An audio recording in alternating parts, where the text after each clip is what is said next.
পুজো তো এসেই গেল, তো এসে গেল কি পুজো তো শুরু হয়ে গেছে তাই না? তো পুজোর আগে ট্যুরের ভিডিওগুলো একদম কমপ্লিট করে তারপর পুজোর ভিডিওগুলো তোমাদের সাথে শেয়ার করব, তোমরা সাথে থাকবে তো বন্ধুরা? অবশ্যই কমেন্টে জানিও। আচ্ছা, তোমাদের কার কার 3 মিনিটে ভিডিও দিতে প্রবলেম হয় শর্টসে অবশ্যই জানিও তো। আমি না দিতেই পারি না, আমার এত প্রবলেম হয় তাই হাফ করে দিই। এই হচ্ছে কন্যাকুমারী স্টেশন, আর এখানে একটা সেন্টার শপ ছিল, সেখান থেকে আমরা টুকটাক কেনাকাটা করলাম। তারপরে আমরা চলে গেলাম প্ল্যাটফর্মের দিকে, কারণ আমাদের ট্রেন চলে এসেছে। আমাদের ট্রেন ছিল কন্যাকুমারী টু ডিব্রুগড়, যেটা ভারতবর্ষের সব থেকে long train.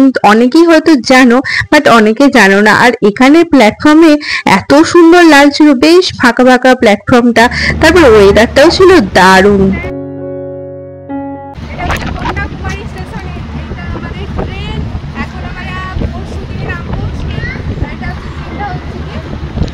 Kanyakumari to Dibrugarh, Kanyakumari to Dibrugarh train আমরা নামবো বর্ধমানে। আমরা পরশু দিনে বিকাল বর্ধমানে 4:30 দিকে নামবো। আর এই হচ্ছে কন্যাকুমারী স্টেশন।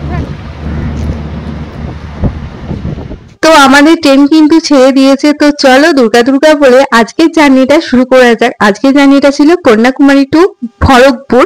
আমাদের টিকিট আছে বর্ধমান, বাট আমরা খড়গপুরে নামবো। তারপরে তো এদিকে সবাই মিলে জমিয়ে একটা গল্প করলাম, মানে এই ট্রেনের ভেতরে গল্প না করলে না একদম টাইমটা কাটবে না।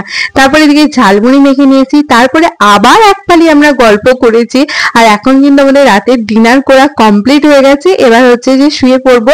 তো এখন তো বেশ ফাঁকাই আছে, যেহেতু এটা ছিল ফার্স্ট স্টেশন, তো এখন বেশ ফাঁকাই আছে। কিন্তু মাদুরায় গিয়ে আই হোপ ভর্তি হয়ে যাবে। তো বাকি জার্নিটা নেক্সট পার্টে আসছে, তোমরা কিন্তু সাথে থেকো, সঙ্গে থেকো। টাটা। কালকের ভিডিওটা যেখানে শেষ করেছিলাম আজকের ভিডিওটা ঠিক সেখান থেকেই শুরু করলাম। আর আমরা এখানে নেমেছিলাম, এটা হচ্ছে ভেলোর স্টেশন, ধোসা কেনার জন্য। বাট ধোসা তো পেলাম না, তাই জন্য ট্রেনে উঠে এইদিকে দেখো চা নিয়ে নিয়েছি।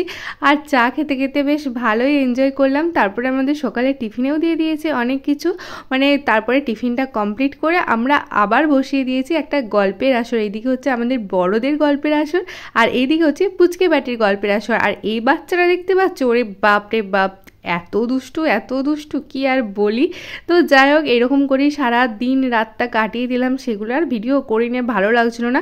তারপরে আমরা চলে আসলাম খড়গপুরে, এখানে আমরা নেমে গেলাম। এখান থেকে আমরা বাস ধরে যাব কামারপুকুর। তো সবাইকে কিন্তু টাটা করে নিলাম। তো কামারপুকুর চলে এসেছিলাম, তো কামারপুকুর থেকে আমাদের গাড়ি এসেছিল, তো গাড়ি করে চলে আসছি আবার নিজের বাড়িতে এলাম। একটা আলাদা রকমের শান্তি হচ্ছে বন্ধুরা। কেস্টেস হব, তোমাদের সাথে সমস্ত জার্নিটাই শেয়ার করলাম। কেমন লাগলো তোমাদের সমস্ত ভিডিওগুলো অবশ্যই কমেন্টে জানিও। Hello, tata.